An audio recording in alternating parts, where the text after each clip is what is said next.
Uganda etunyumira kubanga si yajjajjaawo nange si yajjajja wange. Kaakati sooka olabe Balaso ali mu kubeera nga alokoka yalokose bamutaddeko emikono. Kyokka ng'eno Alien Skin ne Fiki Gaza omukwano gubasaza muka awo omuntu wagambira Katonda wange.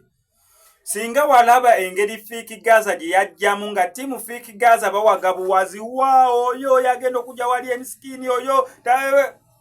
omugambo gwatokomokaawo akayimba banana ne kafuuka banana. Who's the girl ayagala banana? Actually Fiki Gaza kati ani atali ogwenyumiza atabiraba. Fiki Gaza nga kabana nguna nsonga actually nera zonna ensonga zajjirawo ku Palaso olw'ensonga Chameleone naita sola sidinga na Alien Skin olw'ensonga Palaso ne Alien Skin tebakwatagana bulungi ate ngono muganda wa munne. Kati Fiki Gaza ajja kuba akayima ne Chameleone akayima nga bakalimu Chameleone Palaso Wizo bonna bali mu akayimba mu video mukubera nga bali mu video actually no na Fiki Gaza na part of the mayanja kate ba mayanja tosobola gamba munirandi side yamwe kyokanga baye waliwo omuntu agwe balwanyisa ate gwe nosalawo okubeera nga osidinga nabo nga bakamala okubeera nga bakuwa kolabo awo ne gujja bagira. Fiki Gaza yatokomoka mugambo abaana ne beeyawulamu awo ne batandika n'okuyimba empala neeyingiddewo nnyo empalana aba Galaxy bagitaddemu kaawo kasupu bagitaddemu awo kabuto bagitaddemu ku munnyo kwegamba empala neewomedde ddala empala neefuukira ddala nga ate olaba abantu abaali beewalana nga naye wabayambako okubeera nga beewalana ng'omukwano gubasazaamu kamusebo baddako n'eri emabbali basobole okubeera nga beegeeyamukko. Kati awo gwe yali abawalanirako simanyi we kiba kikulekise gwawoza nze ndi tiimu Gaza siri tiimu Kabira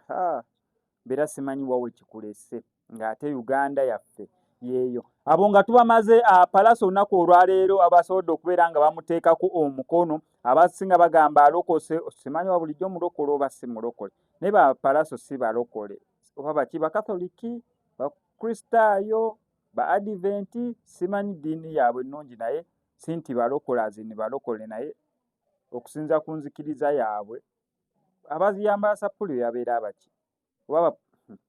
by the way ebyeddiini nno nabyo mbigenda kitono nze manyi basiraamu nabalokole kwegamba bonna abakkiriza mu Kristo abagobera Yesu Kristo bonna nze nkibalambo balokole naye mulimu abalokole aba Adventi abakatoliki byonna naye simanyi exactly wagye bagwa naye nsuubira beebo abayambala sapule bamayanja beebo abayambala sapule simanyi banaba kati n'abasigadde bayinza okubeera nga bazambala owaayi waliwo awo ebyawulamuko katini abakkiriza mu Maliya omutuukirivu ajjudde waliwo abo then kwegamba bali awo nze saagala nnyo oyingira mu bintu bya ddiini naye amawulire agali mu nkubo galaga nga Palaso ayatudde n'alokoka era nga tusuubira nti kati kigenda beera bulungi nnyo